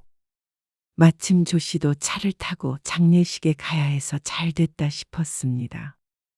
친구에게 받은 주소를 차 내비게이션에 치려다가 의아했습니다. 꾸준히 어떤 주소가 찍혀 있었는데 여기서 30분 정도 걸리는 곳이었습니다. 날짜를 보니 그녀가 언니에게 간다는 날이었습니다. 하지만 병원은 차 타고 2시간은 걸리는 곳일 텐데 이상했습니다. 조 씨는 귀신에게 홀리기라도 한 기분으로 주소에 찍힌 곳으로 차를 몰았습니다. 그리고 주소지에서 조금 떨어진 곳에 차를 세우고 내렸습니다. 어쩐지 그래야 할 것 같았습니다. 그런데 벼랑간 미숙의 목소리가 들렸습니다. 어떤 남자와 함께 주택에서 나오고 있었습니다. 조 씨는 황급히 몸을 숨겼습니다. 아무튼 얼마 안 남았으니까 걱정 말고 기다리고 있어. 당신이 고생이지. 그래도 고생한 보람은 있잖아. 그러면서 둘이 지나치게 친밀한 스킨십을 하며 차를 타고 사라졌습니다. 조 씨는 스스로의 뺨을 내려쳤습니다. 그렇지 않으면 이게 꼭 꿈이라도 꾸고 있는 것 같았습니다. 조 씨는 가까스로 정신을 차려 집으로 돌아왔습니다. 장례식이고 뭐고 갈 정신이 아니었습니다. 불 꺼진 집에 혼자 앉아 있는데 갑자기 휴대폰이 울렸습니다. 딸이었습니다. 얼마 만에 받아보는 딸 전화인지 몰랐습니다. 네가 어쩐 일이야? 조 씨가 힘없이 물었습니다. 그러자 딸이 대꾸했습니다. 아빠, 그 여자, 양미숙이라는 사람, 제대로 알고 같이 살고 있는 거 맞아요? 그게 무슨 말이야? 혹시 집 팔았어요? 집을 팔다니 그게 무슨 말이야? 그런데 딸에게 들은 이야기가 충격적이었습니다. 조 씨의 집이 분명 미숙과 조 씨의 공동명의여야 맞는데 엉뚱한 사람의 이름 앞으로 되어 있다고 했습니다. 등기를 떼볼 생각은 하지 못하고 있었는데 마른 하늘의 날벼락 같은 소리였습니다. 하지만 그 순간 서랍장이 떠올랐습니다. 신분증과 인감, 그걸 건드릴 사람도 미숙밖에 없었습니다. 조 씨는 다급하게 부동산 등기부등본을 확인해 봤습니다. 그리고 미숙에게 넘겼던 통장까지도 확인해 보았습니다. 그리고 그 자리에 주저앉아야 했습니다. 이게 뭐야? 정말 집이 웬 박봉준이라는 사람 앞으로 되어 있었습니다. 혹시나 낮에 미숙과 함께 있던 그 남자인가 싶었습니다. 하지만 89년생이라고 되어 있는 것을 보니 그건 또 아닌 것 같기도 했죠. 그러다가 미숙이 집으로 돌아왔습니다. 미숙 씨, 이게 어떻게 된 일이에요? 그러자 그녀의 얼굴빛이 어두워졌습니다. 낭패라는 듯한 그 표정의 설명을 다 들은 기분이었습니다. 아니, 목돈을 좀 마련하려고 집을 팔았어요. 뭐라고요? 처음엔 대출을 좀 받았었는데 그게 갚기가 좀 힘들어서. 그러면서 이달 말까지 이사를 가야 한다고 했습니다. 조 씨는 처음으로 그녀에게 화를 냈습니다. 지금 이게 말이 되는 상황인가 싶었습니다. 그럼 통장은 이게 뭐예요? 돈이 다 어디 간 거냐고요? 그러자 미숙은 입을 꼭 다물었습니다. 이제는 거짓된 변명도 안 할 모양인 듯 했습니다. 미숙 씨 말이 맞다면 낮에 그 남자는 누구예요? 낮에? 맨날 그 남자 만나러 갔잖아요. 그건 그냥 친척 오빠일 뿐이에요. 말도 안 되는 소리였습니다. 조 씨가 아무리 그래도 그 정도 바보는 아니었습니다. 조 씨는 어쩐지 하늘이 와르르 무너지는 것 같았습니다. 희미했던 진실이 바짝 다가와 선명하게 보이기 시작했습니다. 모든 걸 다 제자리로 돌려놔요. 이 집도 절대 난 못 나가요. 내 동의도 받지 않은 거니까 매매는 취소하고 돈도 도로 넣어놔요. 그리고 나서 미숙과의 사이는 정리해야 했습니다. 이미 혼인신고도 했지만 이렇게 어떻게 같이 살 수 있을까요? 그러고 하루가 지났는데 또다시 자신의 어리석음을 확인해야 했습니다. 미숙이 흔적도 없이 사라졌습니다. 아마 외국으로 간 것 같은데 이러면 찾기가 쉽지는 않아요. 현금을 들고 간 것 같네요. 본인 명의로 재산이 없어요. 경찰에 뒤늦게 신고했지만 조 씨가 할 수 있는 일은 없었습니다. 그저 그녀가 다시 한국으로 들어오길 기다리는 수밖에 없어 보였습니다. 그러게, 제가 말씀드렸잖아요. 왜 자식들 말을 안 들으세요? 그렇게 자식들 저버리고 살았으면 남은 인생도 알아서 사세요. 당장의 집에서 쫓겨나게 생긴 조 씨는 어쩔 수 없이 남아있는 현금으로 급하게 월세방을 구해야 했습니다. 아무리 억울하다고 하더라도 그걸 증명할 수가 없었고 시간도 많이 걸릴 것이었습니다. 자식들은 그런 조 씨를 부모라고 보증금을 조금 보태주었지만 그게 끝이었습니다. 자식으로서 마지막 도리했다고 생각하세요. 그러고는 자식들과는 끝이었습니다. 조 씨는 아내 사진을 다시 꺼내 눈물을 흘렸습니다. 그동안은 한 번도 꺼내보지 않은 사진이었습니다. 그래 보았자 소용은 없었습니다. 마음의 위안은 될 수 있을지언정 과거는 바꿀 수 없었죠. 마을 사람들은 그런 조 씨를 또다시 손가락질했습니다. 어딜 가도 사람들의 시선이 따라붙는 것 같아서 2달도 채 살지 못하고 다른 동네로 이사를 가야 했습니다. 당장 굶어 죽을 상황은 아니었지만 충분히 노후가 걱정되는 상황이었습니다. 지금 가진 돈이라면 1, 2년 후에 죽지 않는 이상은 통장이 바닥날 게 뻔했기 때문이었습니다. 결국 조 씨는 70이 다 된 나이에 일자리를 찾아 전전해야 했습니다.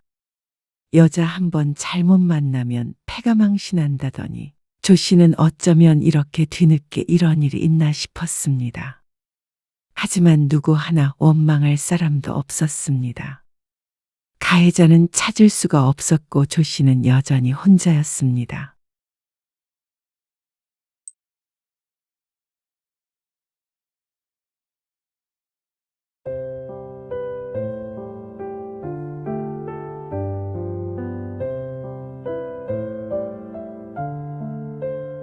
엄마 아빠 나가면 저는요.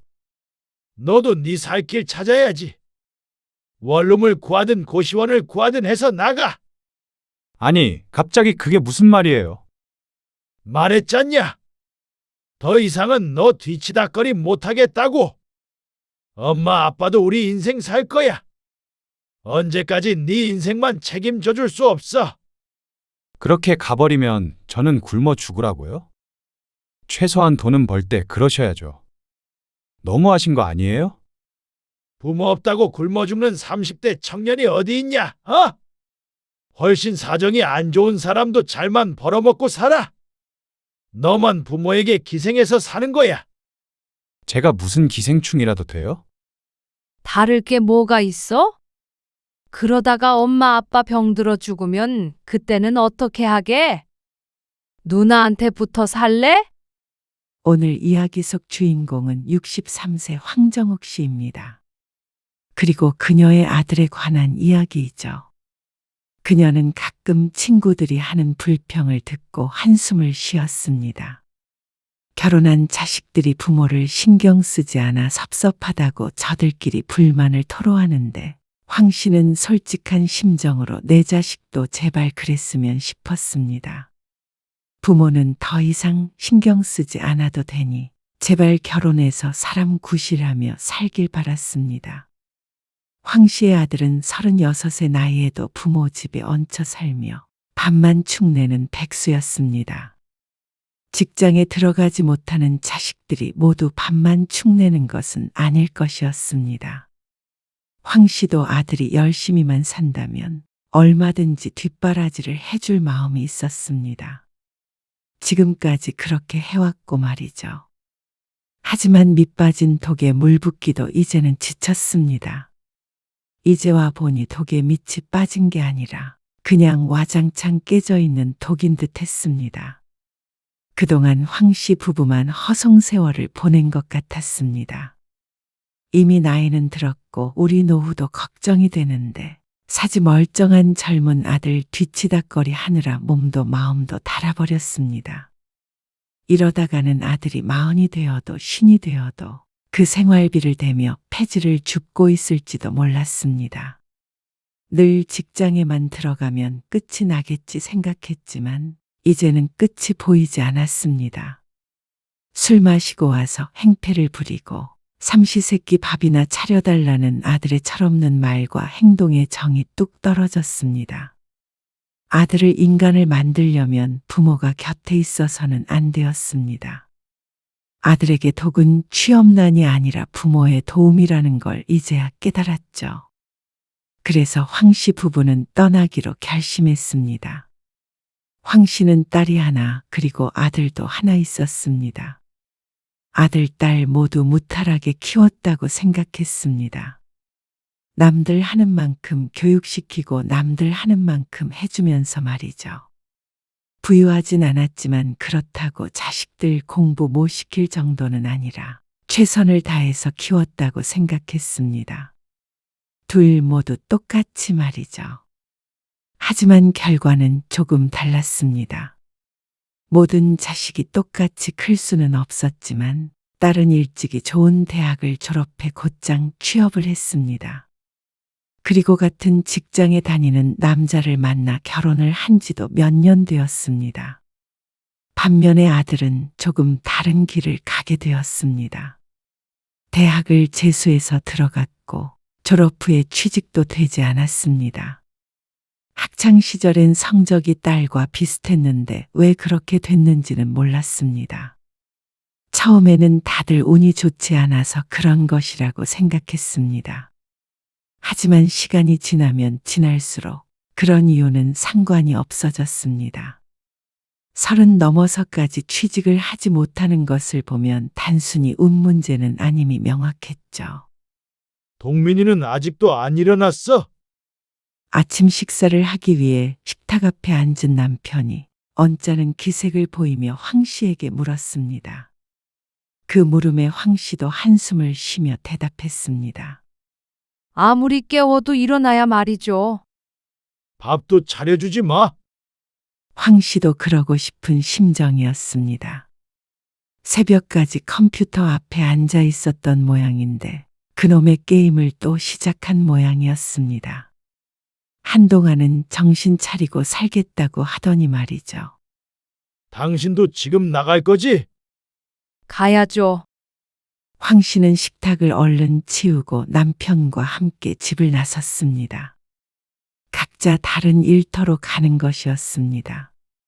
몇 년 전 은퇴한 남편은 경비 일을 하고 있었고 황 씨는 마트 캐셔였습니다.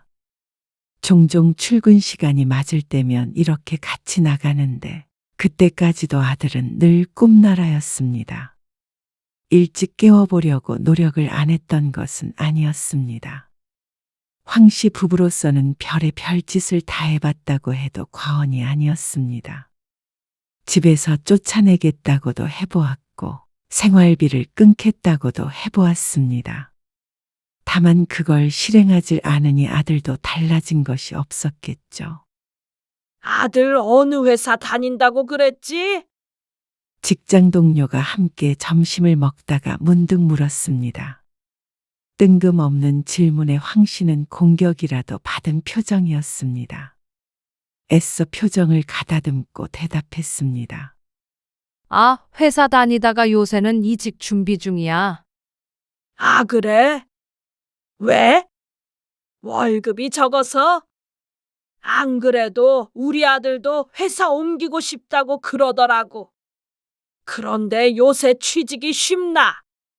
그래서 어지간하면 계속 다녀보라고 하긴 했는데. 어렵긴 어렵지. 그래도 결단력이 대단하네.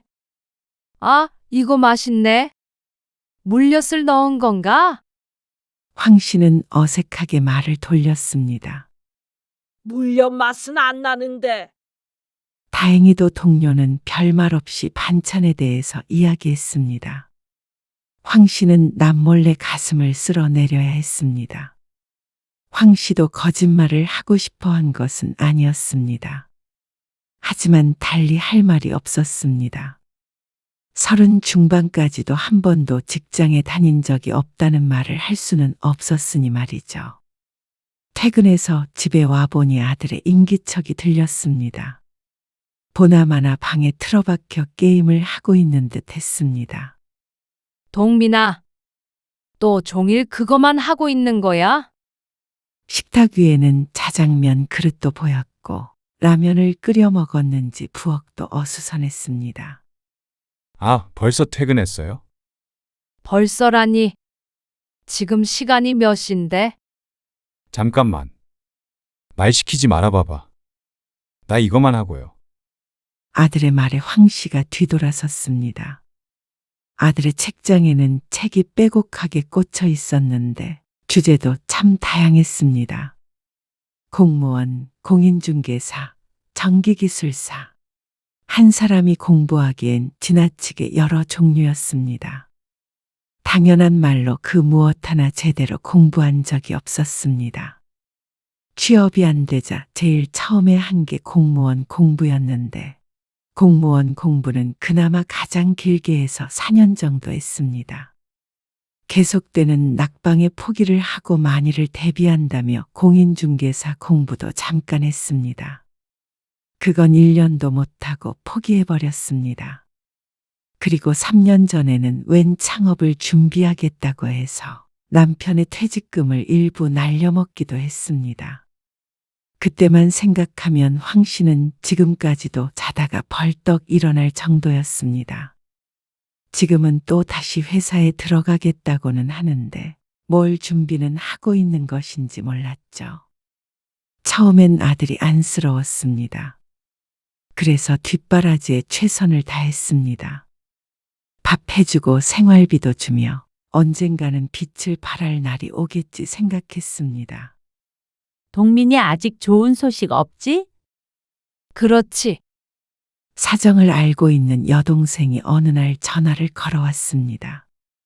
내가 아는 사람한테 슬쩍 물어봤더니 이력서 써보라고 그러던데 동민이도 이제 독립해야지. 정말? 어떤 회사인데? 큰 회사는 아니야. 외국 물건 수입해다가 파는 회사인데 그래도 그 대표가 사람이 참 괜찮아서 직원들 잘 챙겨. 아이고, 고마워. 내가 서류 받아서 보내줄게. 번거로울 텐데 이렇게까지 조카를 생각해주나 싶어 눈물이 날 지경이었습니다. 여동생이 황 씨의 아들을 어릴 때 참 예뻐했습니다. 첫 조카라 업어 키웠다며 농담을 할 정도였습니다. 지금은 만날 일이 많지 않아 멀어졌다고 해도 여동생이 조카를 생각하는 마음은 여전했습니다. 그래서 얼마 뒤 황 씨가 아들의 책상 위에 여동생에게 받은 서류를 올려두었습니다. 이런저런 조언을 하는 것보다는 이게 나을 것 같았죠.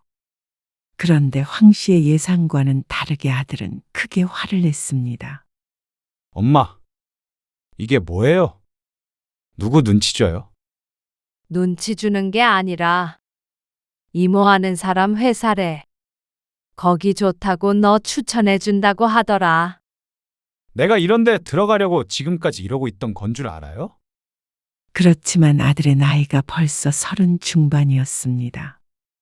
남들은 다들 애 아빠가 되는 나이에 아직도 취업 준비를 하고 있는 아들 때문에 애가 탔습니다. 황 씨도 지쳤고 말이죠. 나도 준비하고 있는 회사 있으니까 제발 참견 좀 하지 마세요. 엄마가 취업에 대해서 뭘 안다고 회사 다녀본 적도 없으면서. 중얼거리는 아들의 말에 황 씨는 상처받았습니다. 아들도 마지막 말은 괜히 했다 싶었는지 말을 뱉어놓고도 힐끔거리며 눈치를 봤습니다. 황 씨는 뭐라 한마디 하려다 말고 도로 입을 다물었습니다. 그냥 대화를 끝내고 싶었습니다. 2절 3절까지 아들과 말을 주고받으며 감정 상하고 또 기력을 소모하고 싶지 않았습니다. 그런 지 또 10년이면 충분했습니다. 황 씨가 방을 나서자 아들은 쾅하고 문을 닫았습니다. 전 같았으면 황 씨도 전전긍긍 했을지도 몰랐습니다. 하지만 닫힌 방문 안에서 아들이 무얼 하는지 이제는 알았습니다. 보나마나 게임일 테죠. 동민이 저놈 계속 저렇게 두면 안 돼. 알기야 알죠. 이렇게 죽도록 일해서 저놈 생활비로 다 나가는 게 도대체나 말이 돼.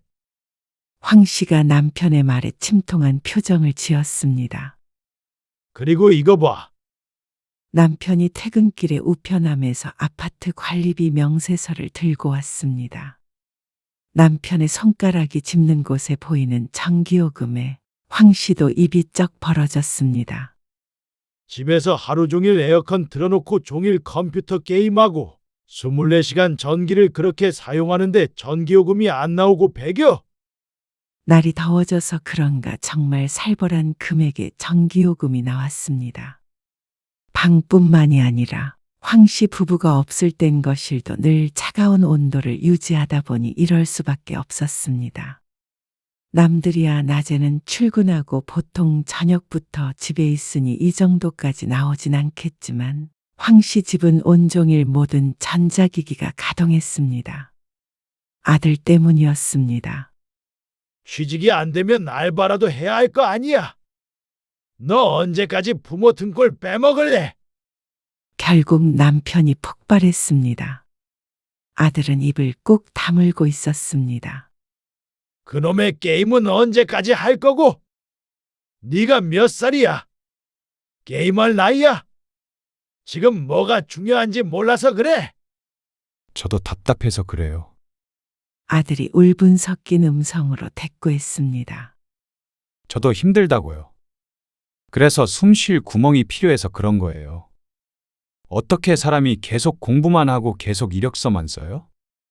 너는 하루에 1시간이라도 취직하려고 뭐라도 하냐? 안 하겠어요, 그럼? 아버지는 출근하니까 모르시는 거죠.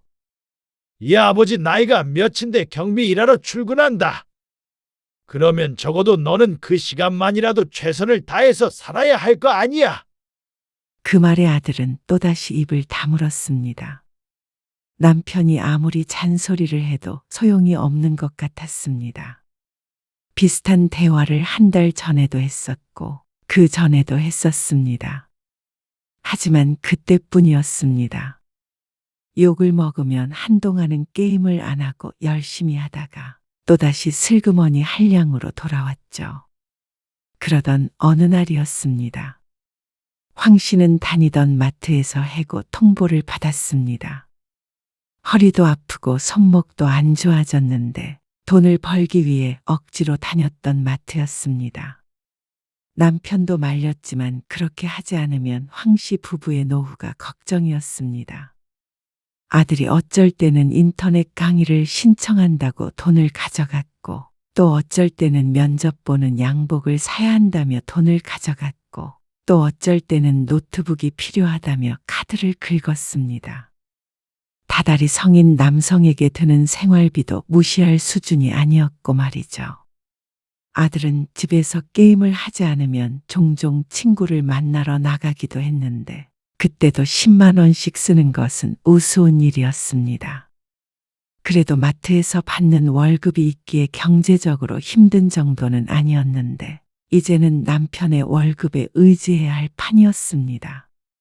퇴직금도 온전하지 못한 마당에 60대인 지금부터 모아둔 돈을 까먹으며 살 수는 없었습니다. 오늘 김도령 추어탕집에 가보려고요. 거기에 사람 구한대. 주방 보조 구한다는데 힘들어서 어떻게 해? 그래도 뭐라도 해봐야지. 다른 마트는 없어? 그래도 마트가 좀 낫지 않아? 처음에는 마트에 다니는 것도 반대했던 남편도 식당 일보다는 마트가 낫다고 생각하는 것 같았습니다. 아니면 요새는 애기들 어린이집 데려다 주고 뭐 그런 아르바이트도 있다던데. 그런 좀 쉬운 걸로 알아봐. 일단은 식당 다니면서 천천히 구해보는 게 낫죠. 당장 공백이 생기는 게 불안해서 어쩔 수가 없었습니다. 지난 달 카드값도 상당하게 나와서 말이죠. 그런데 아들은 그런 상황을 아는지 모르는지 속 편한 소리를 했습니다. 마트 그만뒀으면 이제 엄마가 밥 챙겨주는 거예요? 라면 먹기 진짜 지겨워. 배를 긁적거리며 하는 말에 황 씨가 주먹을 쥐고 가슴을 쳤습니다. 너는 지금 그런 소리가 나와? 이 한심한 놈아. 너 언제까지 그렇게 살 거야? 한심한 놈이요? 그래? 정신 좀 차려라. 그럴 거면 나가서 취업 준비를 하든 공부를 하든 알아서 살아. 그러자 아들은 씩씩대더니 휴대폰을 집어들고 나가버렸습니다. 저놈이!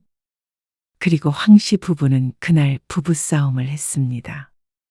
아들만 아니면 좀처럼 싸울 일이 없는데 꼭 상황이 이렇게 됐습니다. 왜 자식을 그렇게 오냐오냐 키워? 아니지.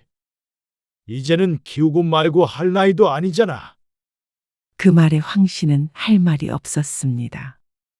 진작에 독립시키자는 거 그래도 부모가 돼서 취직할 때까진 도와주자는 생각으로 반대를 했었습니다. 하지만 아들이 이렇게까지 부모 그늘에서 벗어나지 않을 줄은 몰랐습니다. 그래 보았자 1, 2년 정도를 생각했던 것이었습니다.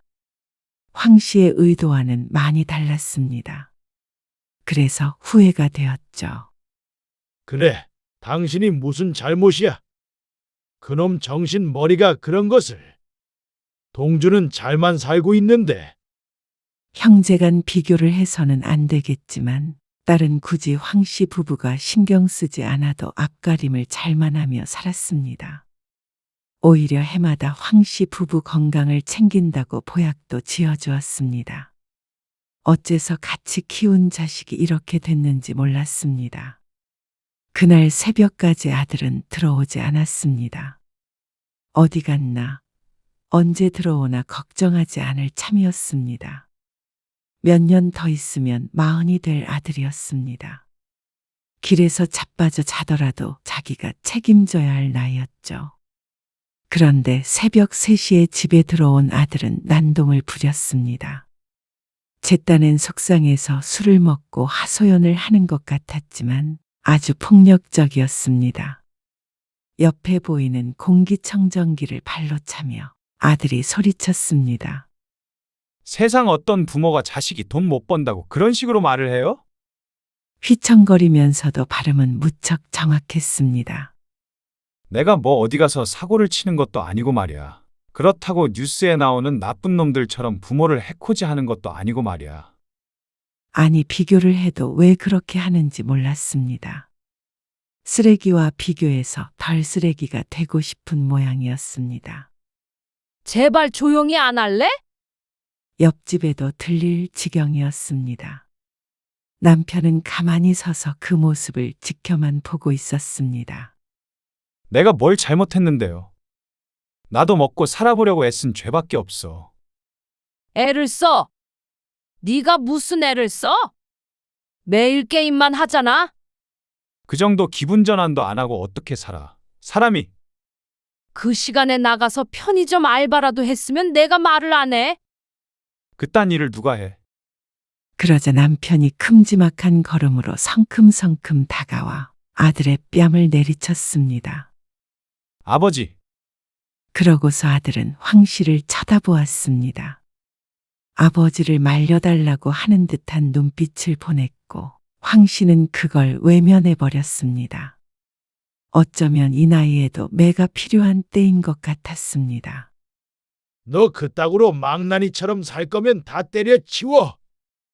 제가 뭘요? 제가 뭘요? 인간답게 좀 살아. 엄마랑 아버지가 저 취직하는 거 뭐 보태주기라도 하셨어요. 얼마나 힘든지 알기나 하세요. 그래? 모른다. 몰라도 지금까지 뒷바라지 해줬어. 네 엄마 손목 나가도 식당에서 설거지해. 그런데 너는 종일 집에서 허송세월만 보내. 그러고도 네가 사람이야. 해준 게 없다고? 그래. 이제 정말 그렇게 살자. 우리도 너한테 더 이상 못 해주겠다. 이 집에서 나가. 아들은 서러운 듯 땅을 쳤습니다. 하지만 황 씨는 더 이상 그 모습이 안쓰러워 보이지 않았습니다. 아들은 이러고 나서 또 언제 그랬냐는 듯이 유유자적한 백수의 삶을 산 테니 말이죠. 그리고 그럴 수 있었던 이유가 황 씨 부부였다는 것도 알고 있었습니다. 스스로 벌지 않아도 돈을 대주는 사람이 있다면 황 씨라도 그렇게 살고 싶을 것이었습니다. 애초에 황 씨의 잘못이었습니다. 자식이 이렇게까지 된 것은 말이죠. 내가 내 집에서 왜 나가요? 못 나가. 죽어도 안 나가? 아들은 흐느끼다가 술기운을 모시겼는지 잠이 들었습니다. 코를 드르렁 고는 모습이 그렇게 한심해 보일 수가 없었습니다. 새벽에 이르게 잠에서 깬 황 씨 부부는 다시 잠들지 못했습니다. 식탁에 마주보고 앉아서 대화를 나눴습니다. 이놈이 안 나간다면 우리가 나가자고. 우리가요? 이놈 쫓아낼 생각만 했지 우리가 나갈 생각은 못했잖아. 남편의 말이 맞았습니다. 제발 좀 독립하란 소리는 여러 번 했었는데 제발로 나가질 않으니 도리가 없었습니다. 이렇게 거머리처럼 붙어서 부모의 피고름을 빨아먹고 살 작정인 것 같았습니다. 그렇다면 황 씨 부부가 나올 수밖에 없었습니다. 왜 그런 생각은 하지 못했는지 후회스러웠습니다. 엄마, 지난밤에. 황 씨는 우물쭈물 거리며 말을 꺼는 아들을 외면한 채로 집 밖을 나섰습니다. 식당이 쉬는 날이었지만 할 일이 있었죠. 저 집 좀 내놓으려고요. 황 씨는 부동산에 찾아갔습니다. 그리고 살던 집을 내놓았습니다. 오랫동안 살던 집을 아들과 함께 버릴 작정이었습니다. 집이 금방 나가진 않았지만 그동안에는 아들과 대화도 하지 않았습니다. 더 이상은 의미 없는 걸 잘 알고 있었습니다. 눈치 보던 아들도 그새 방문을 잠그고 게임을 하고 있었습니다. 황 씨는 더 이상 잔소리조차 하지 않았습니다. 아들은 살판이 난 모양이었습니다. 그리고 집이 계약되던 날 황 씨는 카드 명세서를 보고 다시 마음을 다스려야 했습니다. 또 뭘 샀는지 전자매장에서 거액을 결제한 모양이었습니다. 이게 마지막이었습니다. 그날 이후로 황 씨는 아들이 사용하고 있는 카드 대금을 내주지 않았습니다. 한도를 적게 설정했는데도 매달 어찌나 꽉꽉 채워서 쓰던지 그걸 갚느라 황 씨는 일을 쉬지 못했습니다. 참 어리석었습니다. 자식을 사랑한다는 이유로 바보 같은 짓을 하며 살았습니다. 그걸 애써 외면하고 살았던 것 같았습니다. 그런데 이제는 아들뿐만이 아니라 황 씨도 정신을 차릴 때가 되었습니다. 그리고 황 씨는 지방 서도시에 있는 조그만 집을 구했습니다. 그동안 황 씨도 남편도 일을 그만두고 계속 왔다 갔다 했습니다. 아들은 꿈에도 몰랐습니다. 부모가 언제 출근하고 퇴근하는지도 제대로 모르니 무슨 일을 벌이는지도 알 턱이 없었습니다. 그리고 집을 비우기 보름 전, 황 씨 부부는 아들을 불러 앉혀 말했습니다. 이 집 팔았다. 네? 집 팔았어. 엄마 아빠 이사 갈 거야. 어디로요? 아주 멀리. 시골로. 네? 아들은 잘못 들었다는 듯이 되물었습니다. 그래서 황 씨가 다시 한번 정확하게 말해 주었습니다. 이 집 팔고 엄마 아빠 둘이 시골로 내려가기로 했어. 보름 뒤에 집 비워줘야 하거든. 그러니까 너도 맞춰서 나갈 준비해. 둘이 시골로 내려가면 저는요. 아들은 맹하게 되물었습니다. 너도 네 살길 찾아야지. 원룸을 구하든 고시원을 구하든 해서 나가. 아니, 갑자기 그게 무슨 말이에요? 말했잖냐. 더 이상은 너 뒤치다거리 못하겠다고. 엄마 아빠도 우리 인생 살 거야. 언제까지 네 인생만 책임져 줄 수 없어. 그렇게 가버리면 저는 굶어 죽으라고요? 최소한 돈은 벌 때 그러셔야죠. 너무하신 거 아니에요? 부모 없다고 굶어 죽는 30대 청년이 어디 있냐? 어? 훨씬 사정이 안 좋은 사람도 잘만 벌어먹고 살아. 너만 부모에게 기생해서 사는 거야. 제가 무슨 기생충이라도 돼요? 다를 게 뭐가 있어? 그러다가 엄마 아빠 병들어 죽으면 그때는 어떻게 하게? 누나한테 붙어 살래? 그때까지 제가 돈도 못 벌 거라고 생각하세요. 이렇게 살면 벌겠냐? 아들은 분노했습니다. 부모가 돼서 자식에게 어쩜 이렇게 매정하냐며 소리쳤습니다. 황 씨 부부는 그걸 무덤덤하게 들으며 앉아 있었습니다.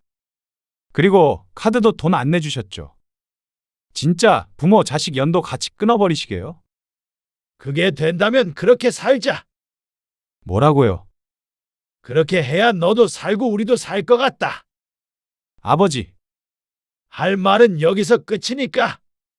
너도 방 알아보고 해. 보증금 한 푼도 없이 어떻게 방을 얻어요? 고시원이나 보증금 필요 없는 데도 있잖냐.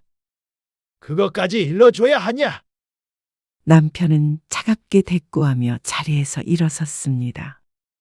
아들은 허탈하게 그 자리에 앉아 있었고 황 씨 부부는 아들과 같은 공간에 있기 싫어 밖으로 나왔습니다. 바람이라도 쐬고 들어갈 생각이었습니다. 그리고 2시간쯤 뒤에 집에 들어가자 집안이 조용했습니다. 혹시나 해서 아들 방문을 열어보려고 했지만 문이 잠겨 있었죠. 저는 못 나가니까 알아서 하세요. 아들이 방 안에서 소리쳤습니다. 그래도 소용이 없었습니다. 그 안에서 굶어 죽고 싶으면 그러고 있어. 아들은 하루도 못 버티고 나왔고 황 씨 부부는 아들과 대화를 나누지 않았습니다. 그리고 시간이 흘러 이삿날이 되었습니다. 아들 방에 있던 짐은 두고 짐을 모두 뺐습니다. 그러자 집안이 무척 횡했습니다. 이러고 있어봤자 새로운 주인한테 끌려나가지. 그 말에 아들이 외쳤습니다. 이렇게 자식 가슴에 대못 박고 떠나는 거 후회하실 거예요. 아니, 후회라면 여태 충분히 했어. 이보다 더한 후회는 없을 거야. 저도 더럽고 치사해서 나가요. 아들도 간밤에 짐을 싸둔 모양이었습니다. 옷까지도 챙겨두었고 컴퓨터도 박스에다가 넣어두었습니다.